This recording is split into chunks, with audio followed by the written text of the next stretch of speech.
Bloody hell. कहानी की शुरुआत में हम फिनलैंड के जंगल को देखते हैं, जहां आलिया नाम की लड़की अपनी फैमिली से भाग रही होती है। तब उसके पिता और दो भाई उसे पकड़ने के लिए उसका पीछा करते हैं। कुछ दूर जाने के बाद आलिया एक झील में गिर जाती है, लेकिन एक आदमी उसे डूबने से बचा लेता है। यहाँ आलिया अपनी फैमिली से क्यों भाग रही थी, ये हमें आगे पता चलने वाला है। खैर, अगले सीन में हम एक बैंक में रेक्स नाम के आदमी को देखते हैं, जो कि अपनी क्रश मैडी को देखने के लिए आया था। इसके बाद रेक्स मैडी के पास जाता है और उससे डेट के लिए पूछता है, जिस पर मैडी मान जाती है। इसी दौरान बैंक में कुछ चोर घुस आते हैं और सिक्योरिटी गार्ड्स को मार डालते हैं, जिससे बैंक में मौजूद सभी लोग डरकर नीचे झुक जाते हैं। तभी रेक्स की नजर एक औरत के बैग पर जाती है, जिसमें एक गन रखी हुई थी। रेक्स उस औरत से गन देने के लिए कहता है, लेकिन वो औरत डर के कारण उसे गन नहीं देती और फिर उन चोरों से बचने के लिए वो अपनी गन चोरों को देने का सोचती है। पर जैसे ही वो औरत खड़ी होती है तो एक चोर उसे धक्का दे देता है, जिससे उस औरत का बैग रेक्स के पास गिर जाता है। इसके बाद सीन शिफ्ट होता है और हम रेक्स को कोर्ट रूम में देखते हैं। यहाँ हमें पता चलता है कि रेक्स ने बैंक में घुसे सभी चोरों को मार डाला था, जिस वजह से उसके ऊपर मर्डर का केस चल रहा है, जबकि रेक्स ने उन चोरों को मारकर कई लोगों की जान बचाई थी, जिससे अब उसे 8 साल जेल की सजा सुनाई जाती है। अब हम 8 साल बाद का सीन देखते हैं, जहां रेक्स जेल से रिहा हो चुका था। जेल से बाहर आकर रेक्स एक मैगजीन में अपनी फोटो देखता है, जिसमें वो देखता है कि 8 साल पहले हुई घटना के बाद से लोग रेक्स को शहर का हीरो मानने लगे हैं। इसके बाद रेक्स कुछ सामान लेने के लिए एक शॉप पर जाता है, जहां कैशियर रेक्स को पहचान जाती है और उसे सारा सामान फ्री में दे देती है। इसके बाद रेक्स एक कैफे में जाता है, जहां मीडिया वाले उसका फोटो क्लिक करने लगते हैं, जिससे रेक्स को अच्छा नहीं लगता। तभी हम रेक्स के दूसरे रूप को देखते हैं, जो कि उसके सामने बैठ जाता है और गुस्से में मीडिया के ऊपर टेबल फेंकने को कहता है। असल में ये रेक्स के दिमाग का एक इमेजिनरी कैरेक्टर होता है, जो कि रेक्स को अपने हिसाब से चलने का कहता है, लेकिन रेक्स अपने दिमाग पर कंट्रोल करता है। असल में रेक्स ने उस इमेजिनरी कैरेक्टर के कारण ही बैंक में घुसे चोरों को मारा था। खैर, इसके बाद रेक्स अपने दोस्तों के पास जाता है और कहता है कि मैं अपनी लाइफ से तंग आ चुका हूँ, क्योंकि हर वक्त लोग मेरा पीछा करते हैं। यहाँ रेक्स अपने दोस्त से कहता है कि वो इस शहर को छोड़कर फिनलैंड जा रहा है। इसके बाद हम फिनलैंड के जंगल में एक आदमी को भागते हुए देखते हैं, जिसके पीछे कुछ लोग पड़े हुए थे। दरअसल ये वही लोग थे जिन्हें हमने मूवी की शुरुआत में देखा था। तभी उस आदमी को डीमन की तरह दिखने वाला एक आदमी पकड़ लेता है और उसे खींच कर ले जाता है। इधर रेक्स फिनलैंड जाने के लिए एयरपोर्ट पर जाता है, जहाँ हमेशा की तरह कुछ लोग उसकी वीडियो बनाने लगते हैं। इसी दौरान रेक्स नोटिस करता है कि एक कपल उसे बहुत देर से देख रहा है। तभी रेक्स को लोगों पर गुस्सा आने लगता है, इसलिए वो वहां से वॉशरूम में जाने लगता है, लेकिन वॉशरूम में उसे वही आदमी दिखाई देता है जो एयरपोर्ट पर अपनी पत्नी के साथ उसे घूर रहा था। यहाँ वो आदमी फिर से उसे घूरने लगता है, जिसके बाद रेक्स अपनी सीट पर जाकर बैठ जाता है, जहाँ उस आदमी की पत्नी रेक्स को देखकर क्रीपी स्माइल करने लगती है, जिस पर रेक्स उसे इग्नोर कर देता है। अब रेक्स फिनलैंड पहुंच जाता है और टैक्सी का इंतजार करने लगता है। तभी दूर से एक टैक्सी ड्राइवर उसे देखता है और अपनी दूसरी टैक्सी की लाइन में घुसकर रेक्स के सामने आ जाता है, जिससे रेक्स उस टैक्सी में बैठ जाता है। थोड़ी दूर जाने के बाद वो टैक्सी ड्राइवर एक गैस रिलीज करता है, जिससे रेक्स बेहोश हो जाता है। जब रेक्स को होश आता है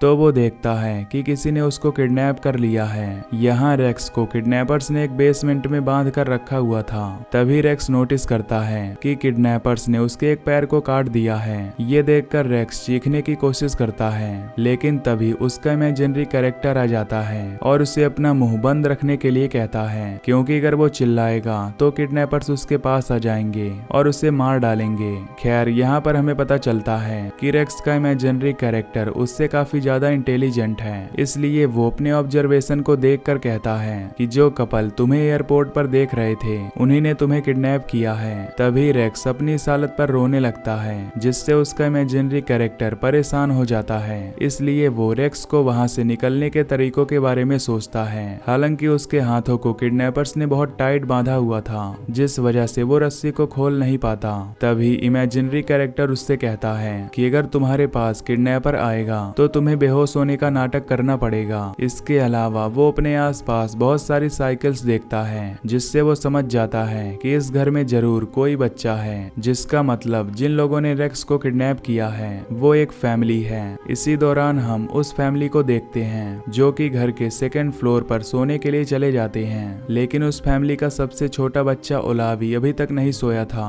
क्योंकि वो रेक्स को देखना चाहता था, इसलिए वो बेसमेंट में जाने लगता है। यहाँ रेक्स अपने दांतों से रस्सी को खोलने की कोशिश करता है, पर तभी ओलावी वहां जाता है, जिसे देखकर रेक्स तुरंत बेहोश होने का नाटक करने लगता है। थोड़ी देर बाद रेक्स को पता चलता है कि वो सिर्फ एक छोटा बच्चा है, इसलिए वो उस बच्चे की मदद से यहाँ से बाहर निकलने का प्लान बनाता है। जिसके बाद वो ओलावी के फेस पर अपने कटे हुए पैर से लात मारता है और उसे अपने पैरों से दबा लेता है। इसके बाद हम ओलावी की बड़ी बहन को देखते हैं, जो कि अपने छोटे भाई के बेड पर न होने के कारण बहुत परेशान हो जाती है, इसलिए वो उसे बेसमेंट में ढूंढने के लिए चली जाती है। यहाँ हमें पता चलता है कि ओलावी की बहन का नाम आलिया है और ये वही लड़की है जिसे हमने शुरुआत में अपनी ही फैमिली से भागते हुए देखा था। तब रेक्स उसे धमकी देता है कि अगर तुमने मुझे मारने की कोशिश की तो मैं तुम्हारे भाई की गर्दन तोड़ दूंगा, लेकिन रेक्स बहुत घबराया हुआ था, इसलिए वो गलती से ओलावी को छोड़ देता है, जिससे उसका यहाँ से निकलने का प्लान फेल हो जाता है। अब आलिया अपने भाई को रूम में ले जाती है और उसे होश में लाने की कोशिश करती है, जिसकी आवाज सुनकर उसके पेरेंट्स और बड़े भाई भी वहां जाते हैं और ओलावी की हालत देखकर हैरान हो जाते हैं। तब आलिया अपनी माँ से कहती है कि मैंने कुछ नहीं किया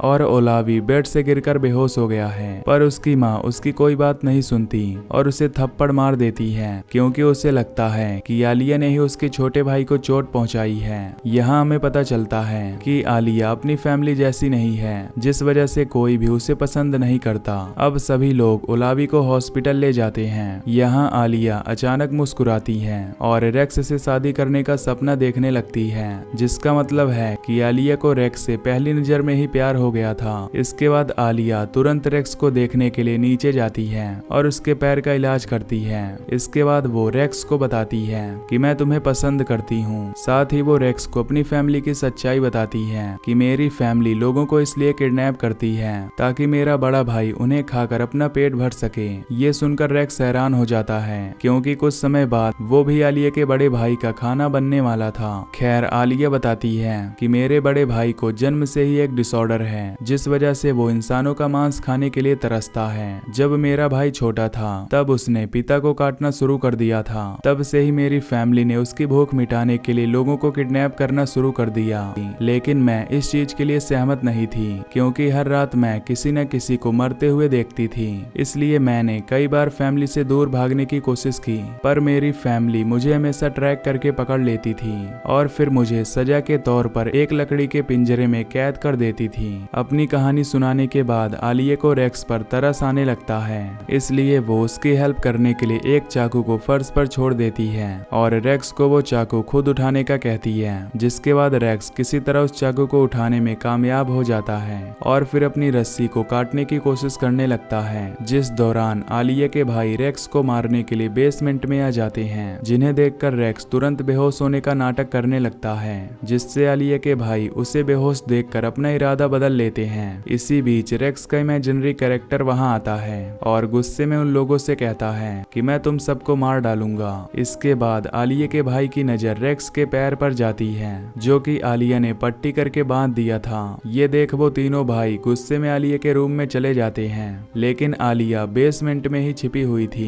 तभी वो तीनों भाई वापस बेसमेंट में आ जाते हैं और उसे पकड़ लेते हैं। साथ ही वो रेक्स को एक इंजेक्शन लगाते हैं, जिससे रेक्स अचानक से हंसने लगता है। तभी सीन 8 साल पहले शिफ्ट होता है, जहां रेक्स बैंक में घुसे चोरों को बुरी तरह मार रहा था, पर आखिर में एक चोर मैडी को पकड़ लेता है। तब रेक्स अपनी क्रश को बचाने की कोशिश करता है। इसी दौरान वो चोर रेक्स से डरकर मैडी को छोड़ देता है, पर फिर भी रेक्स अपने इमेजिनरी कैरेक्टर की बातों में आकर उस चोर को मार डालता है। तब उस चोर के हाथ से गन का ट्रिगर दब जाता है, जिससे वो गोली पास में रखी अलमारी में लगती है, जहां एक बैंक एम्प्लॉय छुपा हुआ था। यही कारण था कि रेक्स को 8 साल जेल की सजा सुनाई गई थी, जिससे मैडी ने भी रेक्स से रिश्ता तोड़ दिया था, क्योंकि रेक्स की सजा बहुत लंबी थी और वो उसका वेट नहीं करना चाहती थी। खैर अब प्रेजेंट सीन दिखाया जाता है, जहां रेक्स होश में आकर देखता है कि एक आदमी उसका पैर काट रहा है। ये देखकर वो उस आदमी को लात मार देता है, जिससे वो आदमी रेक्स रेक्स को बेहोश करने के लिए इंजेक्शन लेने चला जाता है, जिस दौरान रेक्स आलिया के उस चाकू की मदद से अपने हाथों की रस्सी काटने लगता है।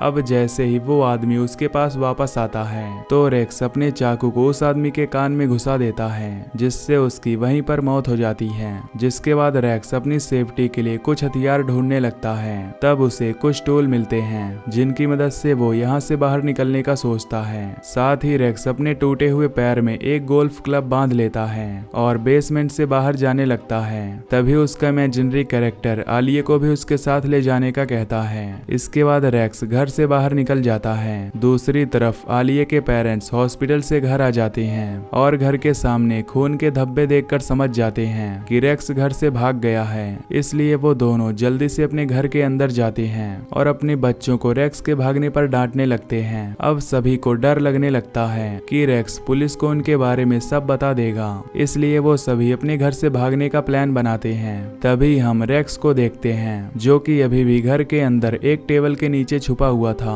इसके बाद रेक्स एक एक करके उन्हें नेल गन से मारने लगता है। जैसे ही रेक्स आलिया की मां को गोली मारने की कोशिश करता है तब नेल गन की गोलियां खत्म हो जाती हैं। इसलिए वो अपने कटे हुए पैर से जुड़ी गोल्फ क्लब से उनके सिर पर मारता है। ये देखकर आलिया का एक भाई रेक्स पर अटैक करने आता है, लेकिन रेक्स उसे एक चाकू फेंककर मार डालता है। जिसके बाद आलिया अपनी मां को होश में आता देखकर उन्हें मार डालती है, लेकिन अभी भी आलिया का बड़ा भाई जिंदा था। तभी आलिया का बड़ा भाई वहां आता है, जिसका शरीर राक्षस की तरह दिखाई दे रहा था। यहाँ रेक्स और उस कैनिबल के बीच लड़ाई होती है, जिस दौरान रेक्स रेफ्रिजरेटर के दरवाजे से चिपक जाता है। तब उसकी नजर अपने टूटे हुए पैर पर जाती है, क्योंकि अभी तक उसके पैर को उस कैनिबल ने खाया नहीं था। इसके बाद रेक्स अपना टूटा हुआ पैर उठा लेता है और उस कैनिबल के मुंह में घुसा देता है, जिससे उस कैनिबल की मौत हो जाती है। सब कुछ खत्म होने के बाद रेक्स आलिया को अपने साथ अमेरिका ले जाता है। एक रात जब रेक्स और आलिया अपने दोस्तों के साथ एक जगह पर घूमने जाते हैं, तब रेक्स की एक दोस्त रेक्स के साथ फ्लर्ट करने लगती है।